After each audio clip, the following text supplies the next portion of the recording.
नमस्कार। जिंदा एकेडमी के ऊपर आपका हार्दिक स्वागत है। आज ये जो लेक्चर नंबर है वो है 44वां लेक्चर है। 43वें लेक्चर के अंतर्गत हमने एक नया टॉपिक स्टार्ट किया था, उसका नाम था हाइपोथेसिस। और हमने हाइपोथेसिस का इंट्रोडक्शन किया था और उस हाइपोथेसिस के अंदर हमने क्या पढ़ा था मैं एक बार के लिए वापस रिवीजन करा देता हूँ। सबसे पहले यदि मैं बात करता हूँ तो सबसे पहले हमने क्या पढ़ा था। सबसे पहले मैंने पढ़ा था कि हाइपोथेसिस क्या चीज होती है। फिर मैंने ये भी बताया था कि आपको भी हाइपोथेसिस कितने प्रकार की होती है। हाइपोथेसिस दो प्रकार की होती है, एक नल हाइपोथेसिस होती है और दूसरी आपके पास अल्टरनेटिव हाइपोथेसिस होती है। इसके बाद मैंने ये बताया था कि सिंपल हाइपोथेसिस क्या होती है और कंपोजिट हाइपोथेसिस क्या होती है। और लास्ट के अंदर का तो मैंने ये बताया था कि फर्स्ट टाइप एरर क्या होती है एंड सेकंड टाइप एरर क्या होती है और नो एरर कब होती है। और इसके तमाम के लिए मैंने एक एग्जाम्पल के द्वारा आपको समझाया था कि यदि आपके पास यदि 12 अक्टूबर जो कि आपके एएसओ एग्जाम की डेट है वहां तक यदि आप एएसओ को सिलेबस कर लेते हो, उसको मैंने एक हाइपोथेसिस कहा था। और यदि इसके अंगेस्ट मैंने जो सेंटेंस लिया है उस सेंटेंस को मैंने जो सेंटेंस लिया था वो था कि आपका 12 अक्टूबर तक आपका exam complete sorry syllabus complete नहीं होता है, तो उसको कहा जाता है अल्टरनेटिव हाइपोथेसिस।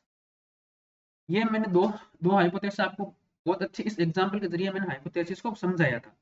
जो आज वाला ये जो लेक्चर है इसके अंतर्गत हम क्या पढ़ेंगे, इसके अंतर्गत मुख्य रूप से मैं बता देता हूँ कि यहाँ से जो आज का जो लेक्चर है इस लेक्चर की जो टर्मिनोलॉजी होती है, इस टर्मिनोलॉजी से क्वेश्चन बहुत ज्यादा आते हैं। जैसे कौन कौन से टर्मिनोलॉजी हम इस लेक्चर के अंदर जिक्र करेंगे। सबसे पहले वो जिक्र करेंगे कि क्रिटिकल रीजन क्या होता है। क्रिटिकल रीजन पढ़ने के बाद हम ये पढ़ेंगे कि जो मतलब किस किस टाइप से जो टेस्ट का टाइप होता है, जो उस टाइप ऑफ टेस्ट भी पढ़ेंगे। और जो इसके बाद में जो लास्ट के अंदर हम पढ़ेंगे कि इनका जो टर्मिनोलॉजी एल्फा क्या होता है, बीटा क्या होता है, वन माइनस बीटा क्या होता है, पावर ऑफ टेस्ट क्या होता है, यह हम सारी इसके अंदर पढ़ेंगे। तो बिना किसी देरी के मैं लेक्चर के अंदर चलता हूँ। सबसे पहले आता है कि क्रिटिकल रीजन क्या होता है या फिर इसके रिजेक्ट रीजन क्या होता है। तो क्रिटिकल रीजन क्या होता है, क्रांतिक क्षेत्र क्या होता है। क्रांतिक क्षेत्र वो होता है आपके पास कोई भी एक हाइपोथेसिस होती है जिस एरिया के अंदर उसको रिजेक्ट किया जाता है, उस एरिया को कहा जाता है कि क्रिटिकल रीजन। तो यहाँ तक आई होप आपको समझ में आ गया होगा कि क्रिटिकल रीजन क्या होता है। Critical region any region where जहाँ we reject over H naught. H not क्या है कि नल हाइपोथेसिस को जहां पर हम रिजेक्ट करते हैं उस एरिया को क्या कहा जाता है, क्रिटिकल क्षेत्र कहा जाता है। Critical region is related to the type first error. Type first error क्या होता है कि यदि आपके पास कोई भी हाइपोथेसिस सत्य है फिर भी इसको आपने गलत बता दिया फिर रिजेक्ट कर दिया, तो उसको कहा जाता है टाइप फर्स्ट की एरर। या फिर इसको ये भी कहा जाता है लेवल ऑफ ए सिग्निफिकेशन के द्वारा भी ये इससे रिलेटेड होता है। तो यदि कहीं पर आपको यदि अल्फा दे रखा है तो उसका मतलब होता है कि आपको क्रिटिकल रीजन दे रखा है। और फर्स्ट टाइप का एरर दे रखा है तो ये भी आपके पास रिलेटेड किससे होता है, क्रिटिकल रीजन से ही होता है। आपको रिजेक्ट कहाँ पर करना होता है। फिर मैंने जो अगले लेक्चर के अंदर सॉरी अगला जो नोट्स के अंदर लिखा है वो लिखा है कि टाइप ऑफ टेस्ट। दो प्रकार के टेस्ट होते हैं, ये आपके पास डायग्राम के अंदर आप बहुत अच्छी तरह समझ पाओगे कि वन टाइल टेस्ट क्या होता है और टू टाइल टेस्ट क्या होता है। वन टाइल टेस्ट क्या होता है कि जिसको रिजेक्ट करने के सिर्फ एक ही साइड आपके पास क्रिटिकल क्षेत्र या एक ही साइड आपके पास वजह हो। जिस प्रकार से ये दो प्रकार से होता है, राइट राइट टाइल क्षेत्र और लेफ्ट टाइल क्षेत्र। तो राइट टाइल क्षेत्र के अंदर क्या होता है कि हम हाइपोथेसिस को लेफ्ट राइट साइड के अंदर जो भी क्षेत्र होता है उसके अंतर्गत हम इसको रिजेक्ट कर सकते हैं। जिस प्रकार से इस डायग्राम के अंदर देखोगे, इस डायग्राम के अंदर जो ये डार्क वाला साइन होता है इसको अल्फा कहा जाता है। तो मैंने ऊपर बताया था कि critical reason level of signification से डिनोटेड होता है। तो इसके अंदर क्या होता है कि जो रिजेक्ट करने का जो एरिया या जो क्षेत्र है वो किस तरफ है, वो राइट साइड की तरफ है। और जो दूसरा जो लेफ्ट हैंड साइड है इसके अंदर जो रिजेक्ट करने का जो एरिया एल्फा है वो किस तरफ है, वो लेफ्ट साइड की तरफ है। तो ये आपके पास type of one tailed test हो गया। और टाइप ऑफ टेस्ट के अंदर जो सेकंड टेस्ट होता है वो होता है टू टाइल टेस्ट, जिसके अंदर लेफ्ट में भी होता है और राइट के अंदर भी रिजेक्ट करने का जो एरिया होता है वो होता है। जिस प्रकार इस डायग्राम के अंदर दे रखा है, इस डायग्राम के अंदर क्या दे रखा है कि भाई एक साइड लेफ्ट हैंड साइड के अंदर भी आपके पास रिजेक्ट करने का एरिया है और राइट हैंड साइड के अंदर भी आपके पास रिजेक्ट करने का एरिया है। तो यही आपके पास टू टाइल टेस्ट होता है। हालांकि इसको सिर्फ ध्यान रखना है कि भाई राइट टाइल क्या होता है जिसके अंदर राइट के अंदर रिजेक्ट करने का एरिया होता है, लेफ्ट टाइल क्या होता है जिसके अंदर का लेफ्ट लेफ्ट साइड के अंदर रिजेक्ट करने का क्षेत्र होता है। उसको बस इतना सा इसके कैसे क्वेश्चन आएंगे वो आप इससे अगले वाले लेक्चर के अंदर पता चलेगा कि इस हाइपोथेसिस से कैसे कैसे क्वेश्चन आते हैं। ये कई बार आपके पास देखो क्वेश्चन कैसे आएंगे, मैं थोड़ा बहुत नॉर्मली बता देता हूँ, ज्यादा टाइम नहीं लूंगा इस लेक्चर के अंदर। कई बार ऐसा आ जाता है कि यदि आपके पास रिजेक्ट करने का यदि 5% है, 5% के अंदर आपको कोई भी एक हाइपोथेसिस होती है वो रिजेक्ट होती है। यदि इसी क्षेत्र को यदि 5% से घटा के 1% कर दिया जाए तो आपके पास जो हाइपोथेसिस होती है क्या वो रिजेक्ट होगी या नहीं होगी। तो इस प्रकार के टेस्टों को हम आगे क्वेश्चनों को ऐसे करेंगे, पर ये क्वेश्चन कैसे आता है वो मैंने आपको बता दिया कि क्वेश्चन कैसा है। यदि इस तो रिजेक्ट का एरिया यदि कम कर दिया जाए जो हमारी हाइपोथेसिस होती है वो क्या रिजेक्ट होगी या नहीं होगी, इस प्रकार से हमारे को क्वेश्चन आते हैं। फिर मैंने लिखा था कि आपके पास जो टर्मिनोलॉजी के अंदर सबसे जो बेस्ट है वो है अल्फा बीटा। क्या होता है तो इसके अंदर देखो सबसे पहले मैंने जो लिया है वो लिया है अल्फा। अल्फा क्या होता है, लेवल ऑफ सिग्निफिकेशन के द्वारा भी दिया जाता है और इसको कहा जाता है प्रोड्यूसर रिस्क। प्रोड्यूसर रिस्क क्यों कहा जाता है, क्योंकि आपने कोई भी एक हाइपोथेसिस ली है। हाइपोथेसिस मतलब आपने मतलब परिकल्पना की है, आपने जो आप मतलब प्रोड्यूसर आपने कोई भी एक परिकल्पना मतलब अपनी मतलब अभिकल्पना की है। तो मतलब उत्पाद वाले आप हो कि भाई मेरी जो मार्केट के अंदर सपोज कीजिए कि आपने आपके पास एक मार्केट के अंदर आप चिकित्सा मतलब दवाई दवाई बनाने वाली कंपनी के मालिक हो। आपकी कल्पना क्या है कि मैंने एक दवाई बना ली है और इस दवाई को मार्केट के अंदर बहुत सारी चलेगी, आपने ये बता दिया। अब क्या हुआ कि ये दवाई मार्केट के अंदर रिजेक्ट हो गई। तो रिजेक्ट हो गई तो वो किसके अंतर्गत हो गई, आपकी जो दवाई थी वो आपने सोचा था कि ये दवाई ट्रू है, इसके बावजूद भी यदि मार्केट में वो रिजेक्ट हो जाती है मतलब मार्केट से बाहर हो जाती है, कि रिस्क किसकी हुई है, रिस्क आपकी हुई ना कि भाई आपने जो सोचा था वो तो वैसा कुछ हुआ भी नहीं। तो ये प्रोड्यूसर रिस्क क्या हो गई, मतलब एल्फा, इसको प्रोड्यूसर रिस्क भी बोला जाता है। तो यही है एल्फा क्या होता है कि प्रोबेबिलिटी इसकी एरर ऑफ फर्स्ट टाइप, इसको फर्स्ट टाइप की एरर भी बोला जाता है। फर्स्ट टाइप की एरर क्या होता है कि यदि आपके पास हाइपोथेसिस ट्रू है इसके बावजूद भी आपको रिजेक्ट कर दिया जाता है तो वो आपके पास क्या होता है, probability of first type error होती है। सेकंड आपके पास जो मैंने डेफिनेशन ली है वो ली है power of test. Power of test क्या होता है, पावर ऑफ टेस्ट को समझने से पहले आपको ये पता होना चाहिए कि आपके पास प्रोबेबिलिटी ऑफ सेकंड टाइप क्या होती है। प्रोबेबिलिटी ऑफ सेकंड टाइप को डिनोटेड किया जाता है of beta. Probability of second type error, second type error क्या होती है, जब आपके पास मतलब हाइपोथेसिस फाल्स है इसके बावजूद भी आपके पास एक्सेप्ट कर लिया जाता है। तो वही बात है कि इसमें ये बताओ कि मतलब भाई आपके पास आप प्रोड्यूस कोई भी दवाई लगी, आपके आपकी दवाई गलत है इसके बावजूद भी यदि मार्केट में उतर जाती है तो वो किस प्रकार की एरर हो जाएगी, वो सेकंड टाइप की एरर हो जाएगी।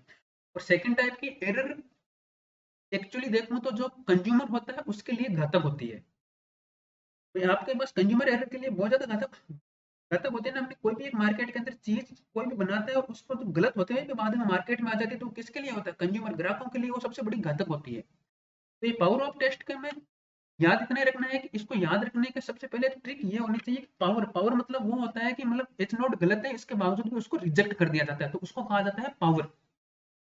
परंतु बीटा क्या है, यहाँ पर गलत है इसके बावजूद भी एक्सेप्ट कर लिया जाता है तो उसको बीटा कहा जाता है। पर पावर ऑफ टेस्ट क्या है, पावर, पावर मतलब गलत को गलत बता दे, उसको ऐसे याद रखना है गलत को गलत बता दे। मतलब आपके पास जो हाइपोथेसिस है वो गलत है इसके बावजूद भी इसको रिजेक्ट कर दिया जाता है। तो गलत को गलत बता दिया मतलब गलत थी इसको रिजेक्ट कर दिया तो ये क्या हुआ, पावर ऑफ टेस्ट हो गई। इसको 1 माइनस बीटा के द्वारा डिनोटेड किया जाता है। सबसे ज्यादा जो इंपॉर्टेंट जो बातें होती है वो आपको ध्यान रखने वाली ये होती है कि अल्फा क्या होता है। अल्फा मैंने ऊपर जिक्र किया है कि प्रोड्यूसर रिस्क होती है। प्रोड्यूसर रिस्क कैसे बताया जाता है, प्रोड्यूसर रिस्क को डिफाइंड इस प्रकार से किया जाता है कि probability of error first type. Error first type क्या होती है, एच नॉट ट्रू है इसके बावजूद भी इसको क्या कर दिया, रिजेक्ट कर दिया। मतलब रिजेक्ट एच नॉट, बल्कि एच नॉट क्या है, ट्रू है।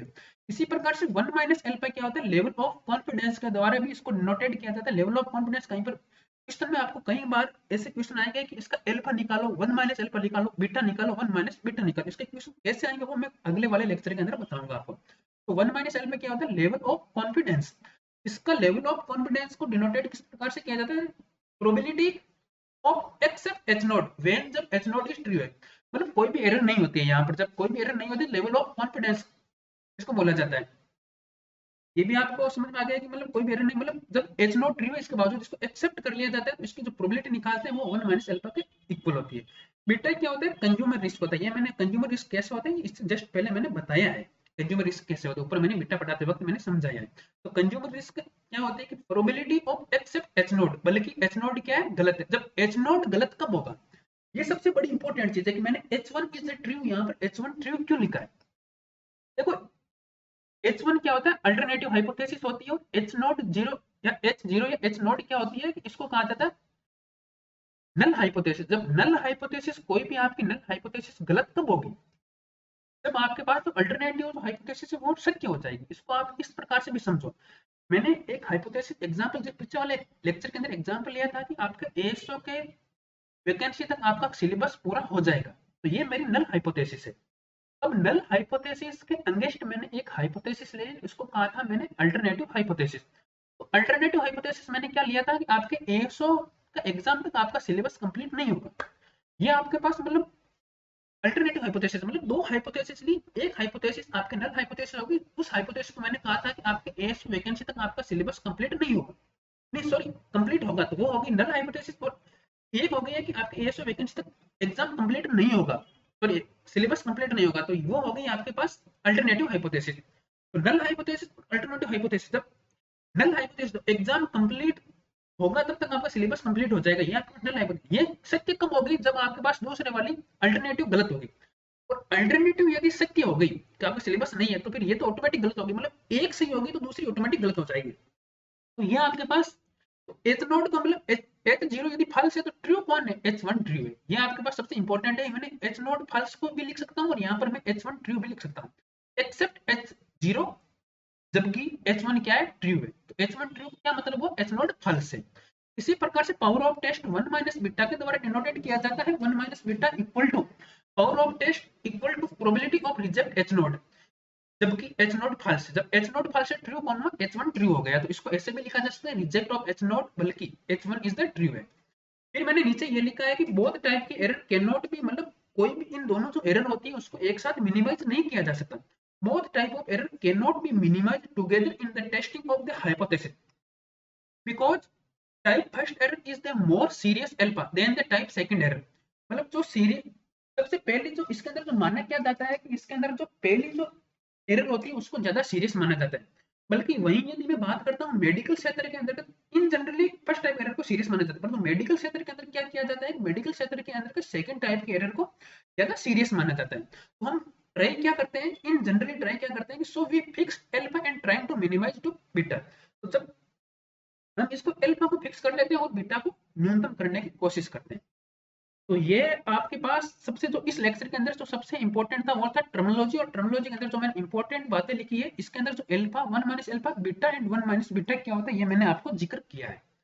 तो यहाँ तक आपके पास पता होना चाहिए कि ये चीजें क्या होती है क्या नहीं होती है, इसके अंदर टर्मिनोलॉजी होती है, कैसे इसके क्वेश्चन आएंगे वो हम कल वाले लेक्चर के अंदर करेंगे। तो एक बार के लिए मैं रिवाइज के लिए वापस कर देता हूँ, क्रिटिकल क्षेत्र पढ़ा था, टाइप ऑफ टेस्ट पढ़ा था, इसके अंदर फिर साइज ऑफ टेस्ट पढ़ा था, लेवल ऑफ सिग्निफिकेशन कह सकता हूँ या प्रोड्यूसर रिस्क कह सकता हूँ, इसको अल्फा के द्वारा डिनोटेड किया जाता है। अल्फा क्या होता है, फिर मैंने power of test beta, one minus beta क्या होता है, फिर मैंने इंपॉर्टेंट बातें बताई थी कि alpha, one minus alpha, beta, one minus beta क्या होती है, फिर इसमें कौन सा सीरीज होता है, ये मैंने इस लेक्चर के अंदर जिक्र किया। धन्यवाद।